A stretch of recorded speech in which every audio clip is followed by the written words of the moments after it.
വീട്ടിൽ നിന്നും പൂർണ്ണമായിട്ട് പുറത്തോട്ട് പറഞ്ഞയച്ചതുപോലെ എന്തിനാ വെറുതെ ഇങ്ങനെ ഫീൽ ആവുന്നത് ശ്രീകരേട്ടാ?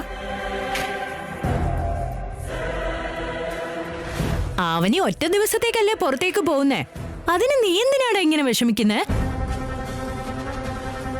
ഇതാണ് ഇങ്ങനെ സ്പെഷ്യൽ ഇൻട്രസ്റ്റ് കാണിച്ചാലേ ജനങ്ങൾക്ക് സംശയം തോന്നിയതുപോലെ വരൂ. നിങ്ങൾ എന്തിനാ എല്ലാവരും ഇങ്ങനെയൊക്കെ പറയുന്നേ? ഞങ്ങള് ശരിയായിട്ട് തന്നെ ആലോചിക്കുന്നേ, നീയാ റോങ് റൂട്ടിൽ ആലോചിക്കുന്നേ. ഒരു ദിവസത്തെ കാര്യമില്ലടാ. അവന് ഇതിനു മുൻപും സുജാതയുടെ വീട്ടിൽ ഒരുപാട് നിന്നിട്ടുള്ളതല്ലേ. അറിയാത്ത സ്ഥലത്തേക്കാണോ, അറിയാത്ത ആളുടെ അടുത്തേക്കാണോ? എന്റെ മോളുടെ വീട്ടിലേക്ക് തന്നെയല്ലേ.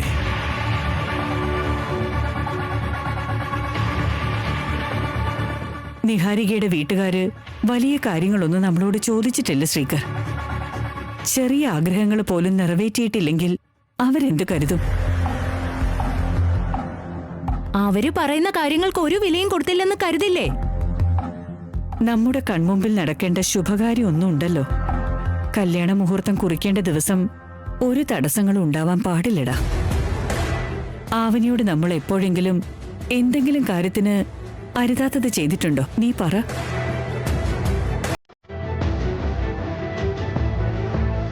നീ നോക്കി, ആവിന് വരുന്നുണ്ട്.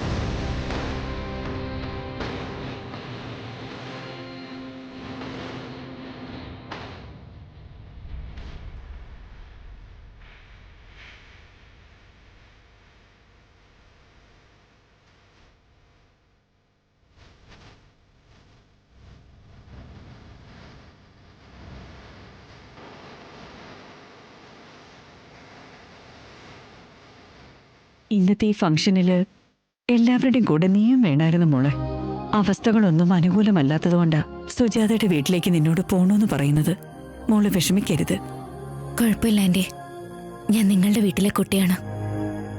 നിങ്ങൾക്ക് നല്ലത് സംഭവിക്കുമെങ്കിൽ ഞാൻ നിങ്ങൾക്ക് വേണ്ടി എന്ത് ത്യാഗം ചെയ്യാനും തയ്യാറാണ്.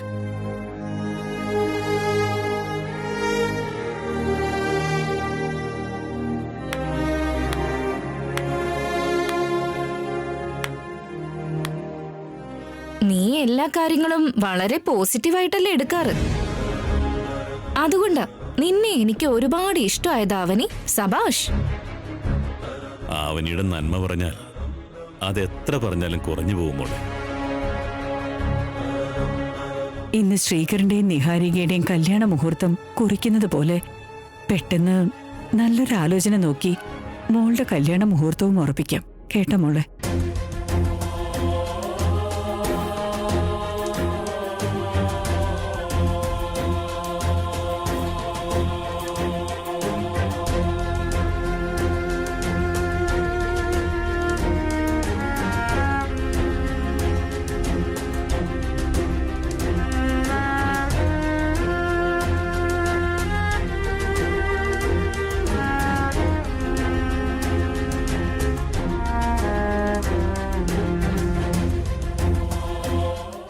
ആവനി,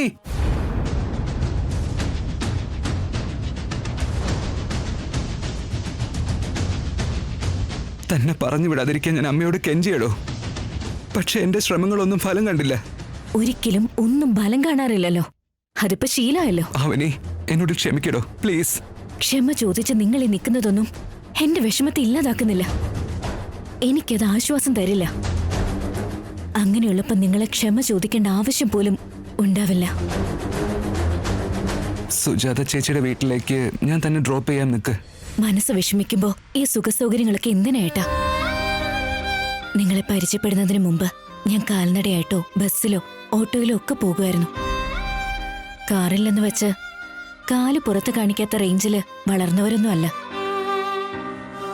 പ്രയാസങ്ങൾ ശീലമായതാണ്. വിഷമങ്ങൾ തോന്നാറില്ല. പക്ഷേ മനസ്സിൽ പതിയുന്ന മുറിവുകൾ നൽകുന്ന വിഷമങ്ങൾ മാത്രം സഹിക്കാൻ പറ്റുന്നില്ല. നാളെ എന്റെ ജീവിതം മാറുമെന്ന് കരുതി, അടുത്ത ദിവസം എന്റെ ജീവിതത്തില് പ്രകാശം വന്ന് നിറയുമെന്ന് കരുതിയ ഓരോ ദിവസവും ഞാനിവിടെ ജീവിക്കുന്നതേട്ടാ. മാറ്റങ്ങളൊന്നുമില്ലാതെ വീണ്ടും വീണ്ടും പടുകുഴിയിലേക്ക് പോയിക്കൊണ്ടിരിക്കുക. ഇന്നവര് നിങ്ങളുടെ കല്യാണത്തിനുള്ള പത്രിക വരെ എഴുതും. നിഹാരിക്ക് അവരെ മുക്കുത്തി വരെ അണിയിക്കും. ഇവിടെ സംഭവിക്കുന്നതെല്ലാം ഊഹിച്ചു കൂട്ടി അവിടെ ഞാൻ എങ്ങനെ നിൽക്കുമെന്ന് എനിക്ക് തന്നെ മനസ്സിലാവുന്നില്ല. വേദവതി അമ്മയിൽ നിന്നും വരാൻ പോകുന്ന തലമുറയ്ക്ക് പരമ്പരാഗതമായി കൈമാറി വരുന്ന ആചാരങ്ങളില് വളരെ പ്രധാനപ്പെട്ടതാണ് ഈ മൂക്കുത്തി. ഇന്ന് ആചാരങ്ങളെയൊക്കെ ആ നിഹാരിക സ്വീകരിക്കാൻ പോവാണ്. അവളത് സ്വീകരിക്കുന്നു എന്ന് പറയുമ്പോ എന്നിൽ നിന്നും അത് അകന്നു പോകുന്നു എന്നല്ലേ? ആ നിഹാരികയുടെ വ്യക്തിത്വത്തെ കുറിച്ചുള്ള സത്യങ്ങൾ അറിഞ്ഞ് വീട്ടിൽ നിന്നും അവളെ പുറത്തേക്ക് പറഞ്ഞയക്കണമെന്നാണ് ഞാൻ കരുതിയത്. എന്നിട്ടിപ്പം ഞാൻ പുറത്തേക്ക് പോകേണ്ട അവസ്ഥയുണ്ടായത്. എന്നെ കുറിച്ചുള്ള സത്യങ്ങൾ അറിയുന്നതിന് മുന്നേ ഓരോ ചടങ്ങുകളും കഴിഞ്ഞു പോവുകയാണ്. എന്താ വേണ്ടതെന്ന് പോലും മനസ്സിലാവാത്ത അവസ്ഥയാ. അന്നൊരിക്കൽ ആ സീതാരാമനോടൊപ്പം 14 വർഷം വനവാസം നടത്തി ഞാൻ. പക്ഷേ എന്റെ രാമൻ എന്റെ അടുത്തില്ലാതെ വനവാസത്തിൽ എന്നതുപോലെ നരകയാതനയിലാണ്. ഇതിൽ കൂടുതൽ ഞാൻ എന്റെ സങ്കടങ്ങൾ എങ്ങനെയാ പറഞ്ഞു തരിക? ഫംഗ്ഷന് നിങ്ങളുണ്ടാവണമല്ലോ. ഞാൻ ഇറങ്ങട്ടെ, നിങ്ങളിവിടെ നിന്നോ. അവനി പറയുന്ന കേക്ക്. അവനി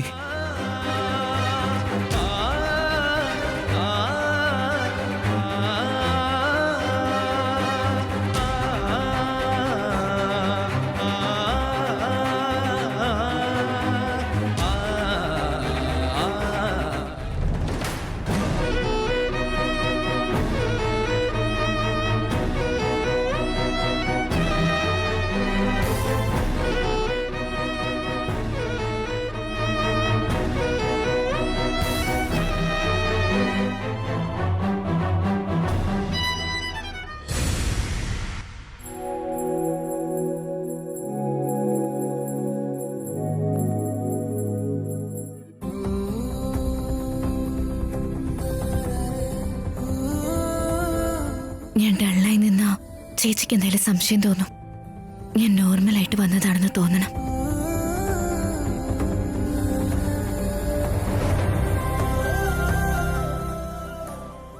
ചേച്ചി,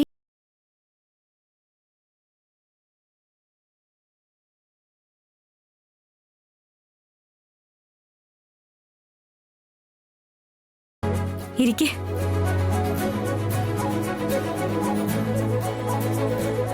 അല്ല, ഒന്നും പറയാതെ ഇങ്ങ് വന്നതെന്തേ? ചേച്ചിനൊന്ന് കാണണമെന്ന് തോന്നി ഞാനിങ്ങ് വന്നു. എപ്പോഴും ഫോൺ ചെയ്തിട്ട് തന്നെ വരണമെന്നുണ്ടോ? അങ്ങനെയൊന്നുമില്ല. സുഖമായിട്ടിരിക്കുന്ന ചേച്ചി? നന്നായി പോകുന്ന അവനി. ഡോക്ടറെ കാണാൻ പോയപ്പോ തലയിൽ കെട്ടവരഴിച്ചു മാറ്റി. ആക്സിഡന്റ് ഉണ്ടാക്കിയ ആളെ പിന്നീട് എവിടെയും കണ്ടില്ലല്ലോ.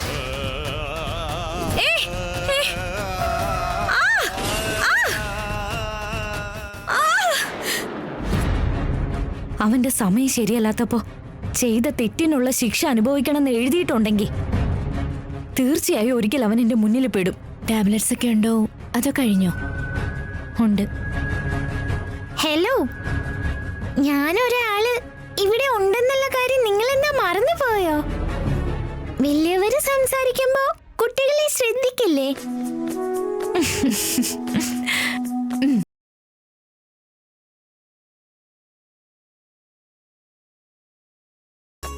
എന്റെ ചേച്ചി ഒരു പേഷ്യന്റ് അല്ലേ മാഡം?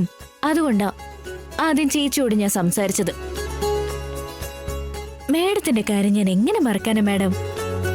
എന്റെ ചേച്ചിനെക്കാളും എനിക്ക് നീ എന്റെ ഫേവറേറ്റ്. That's good.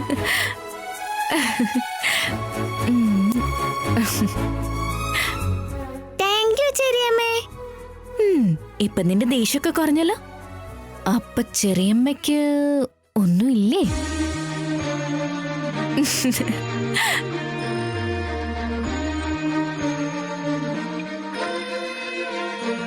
ഒറ്റയ്ക്കാണോ വന്നത്? ശ്രീകർ നിന്നെ ഡ്രോപ്പ് ചെയ്തില്ലേ? അത് അദ്ദേഹം ഒരു വർക്കിന് വേണ്ടി പുറത്തു പോയതാ ചേച്ചി. അവിടെ നിനക്ക് കുഴപ്പമൊന്നുമില്ലല്ലോ? ഇല്ല ചേച്ചി. ആ നിഹാരിക ഭൂതം വീട്ടിലുള്ള അത്രയും നാളും അവിടെ എന്താ സംഭവിക്കുന്നെന്നുള്ള പേടി എന്റെ ഉള്ളില്. ശരി, ഞാനൊരു കോഫി എടുത്തിട്ട് വരാം.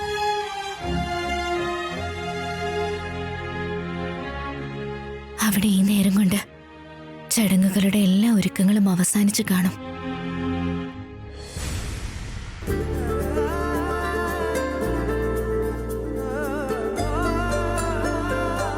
ഇന്നിവിടെ ഒരു തടസ്സങ്ങളും ഇല്ലാതെ എല്ലാം വളരെ ഭംഗിയായിട്ട് നടക്കണം. കല്യാണ മുഹൂർത്തവും ഒരുപാട് നീട്ടിക്കൊണ്ടു പോകാതെ കുറച്ചടുത്ത് കിട്ടിയാ മതിയായിരുന്നു. അവന് ഇവിടെ ഇല്ലല്ലോ, എല്ലാം നല്ലപോലെ തന്നെ നടന്നോളൂന്നേ. കറക്റ്റാ പറഞ്ഞത്.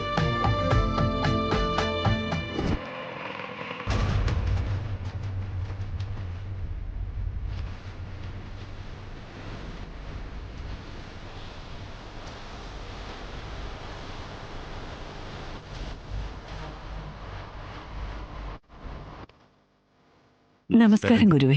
ശുഭം ഭവിക്കട്ടെ. കാർ അയക്കാമെന്ന് പറഞ്ഞിരുന്നതാ, ഗുരു വേണ്ടെന്ന് പറഞ്ഞു.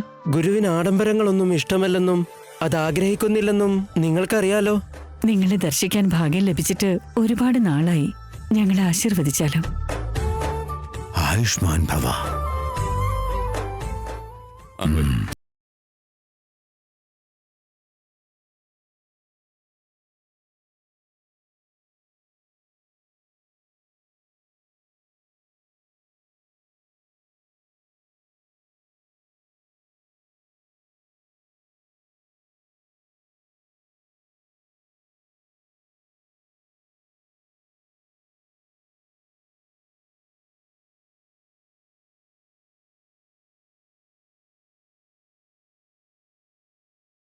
ജീവ ചിരഞ്ജീവ. ഗുരു, പെൺകുട്ടിയുടെ അച്ഛനും അമ്മയും. നമസ്കാരം ഗുരു. എന്റെ ഇളയ മകനാ ഇത്, ഭാവി വധു. നിഹാരിക, ആശീർവാദം വാങ്ങുമോളെ. വാട. നന്നായി വാ മക്കളെ.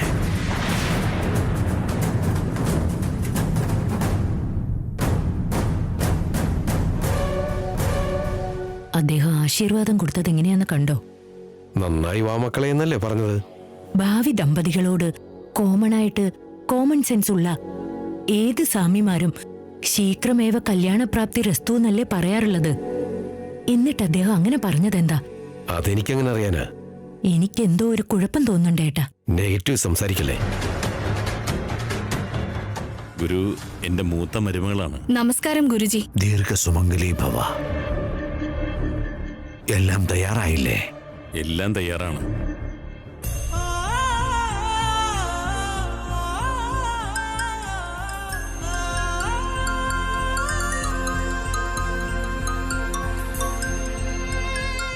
ഈ സമയത്ത് പൂജകൾ തുടങ്ങിക്കാണുമല്ലോ. ഈ നേരത്ത് എന്നെ വിളിക്കുന്നത് എന്തിനാവും?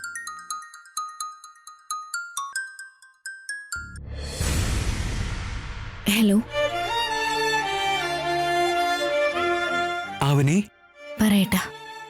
തന്നെ ഞാനിനി സമാധാനിപ്പിക്കാൻ ശ്രമിച്ചാലും തന്റെ വിഷമം മാറില്ലെന്ന് എനിക്ക് അറിയാടോ. പക്ഷെ എന്തോ എനിക്ക് തന്നോട് സംസാരിക്കണം. അതിനാ ഞാനിപ്പോ വിളിച്ചത്. എനിക്ക് പറ്റുന്നത് ഒന്ന് മാത്രമാണ്.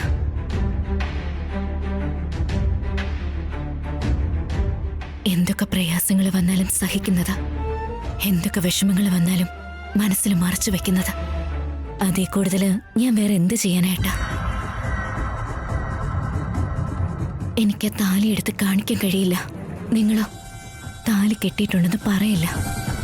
ഇപ്പോഴത്തെ അവസ്ഥയിൽ രണ്ടാൾക്കും ഒന്നിനും കഴിയില്ല.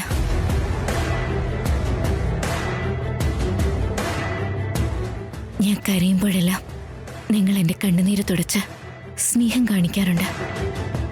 ഇല്ലെന്ന് ഞാൻ പറഞ്ഞില്ല. പക്ഷെ എന്റെ കണ്ണുകൾ നിറയാതെ എന്നെ നോക്കേട്ട. ഞാൻ ഇന്ന് നിങ്ങളുടെ ഒരു ഭക്തിയെ ജീവിച്ചോളാം.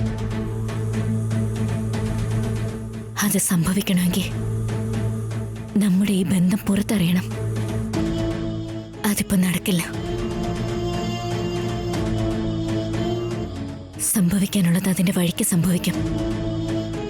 ആദ്യം നിങ്ങളുടെ അച്ഛനും അമ്മയ്ക്കും ഇഷ്ടപ്പെടുന്നത് പോലെ അവിടെ നിൽക്ക. ഇത് നോക്കണ്ട. എന്റെ ഭാഗ്യം നല്ലതാണെങ്കിൽ നിങ്ങളുടെ ഭാര്യയെ ഈ പ്രപഞ്ചം എന്നെ തിരിച്ചറിഞ്ഞോളും. ഇല്ലെങ്കിൽ എന്റെ ഭാവി എന്താണെന്ന് ഒരു ധാരണയില്ലാതെ ഞാനിവിടെ ജീവിച്ചോളാം.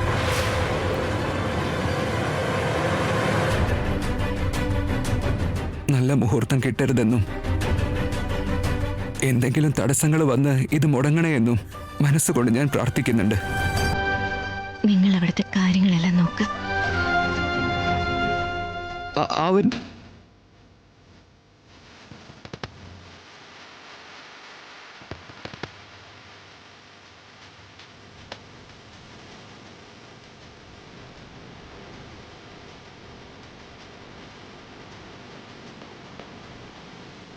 കോഫി കുടിക്ക്.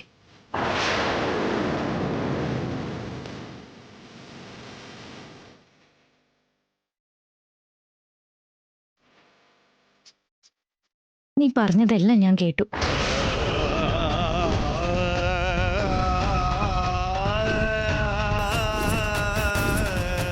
ശ്രീകരനോട് എന്തിനാ നീ അങ്ങനെ സംസാരിച്ചേ? എന്തോ ചടങ്ങെന്നൊക്കെ പറഞ്ഞു. അവിടെ എന്താ നടക്കുന്നേ?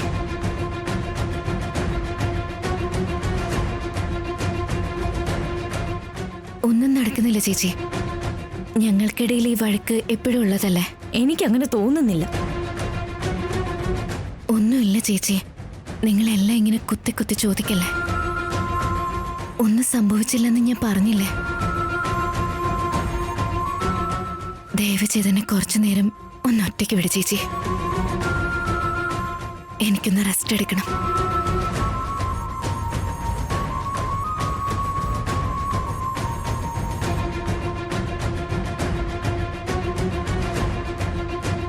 അവിടെ എന്തൊക്കെയോ സംഭവിക്കുന്നുണ്ട്.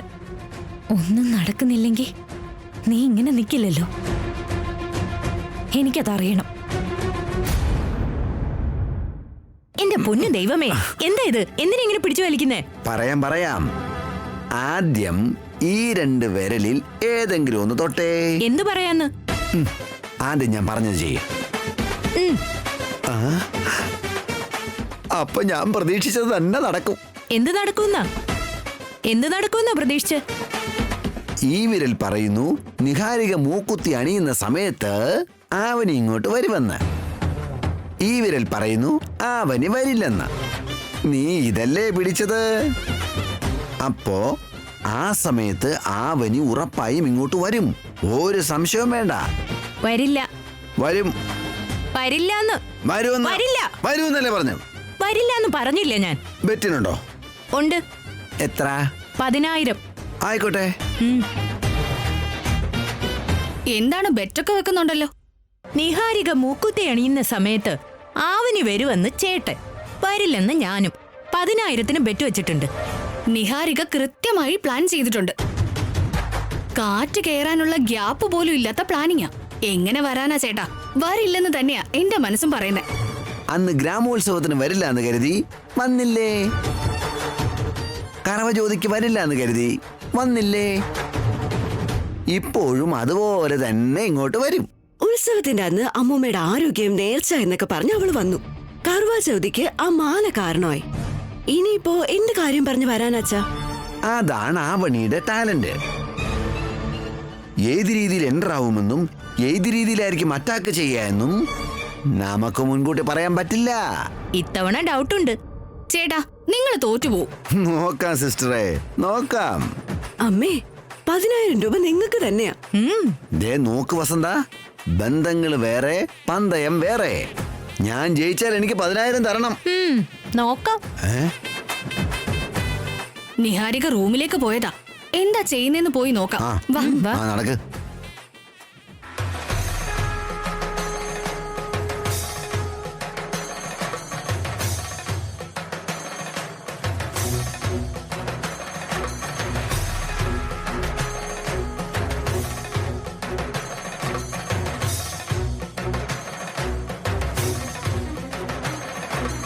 കുറച്ചു വർഷങ്ങളായി വേദവതിയമ്മ മുക്കുത്തിയെടുത്ത് ഉത്സവങ്ങൾക്കും ആഘോഷങ്ങൾക്കും മാത്രം ധരിച്ച് ആചാരങ്ങളെ മുന്നോട്ട് കൊണ്ടുപോകുന്നു. ഇനി അങ്ങോട്ട് ഞങ്ങളുടെ നിഹാരികയ്ക്ക് ആ മൂക്കുത്തി ധരിക്കാനുള്ള അവസരം ലഭിക്കുമെന്ന് കേട്ടപ്പോ തൊട്ട് ഞങ്ങൾക്ക് വളരെയധികം സന്തോഷം തോന്നി ഗുരു. അതെ ഗുരുവേ, മോളത് പറഞ്ഞപ്പോ തന്നെ സന്തോഷായി. ഈ വംശത്തിന് ലഭിച്ച ആ മൂക്കൂത്തി കേവലം ഒരാഭരണമല്ല, ഒരലങ്കാരവുമല്ല. മൂക്കൂത്തിയുടെ പുറകില് ഒരു വലിയ കഥയുണ്ടെന്ന് എന്റെ ഗുരു പറഞ്ഞിട്ടുണ്ട്. ആ കഥ എന്താണെന്ന് ഞാൻ നിങ്ങൾക്ക് വിശദമായി പറഞ്ഞു തരാം. മഴകളില്ലാതെ വിളവുകളില്ലാതെ പട്ടിണി സംഹാരതാണ്ഡവുമാടുന്ന ഒരു കാലത്ത്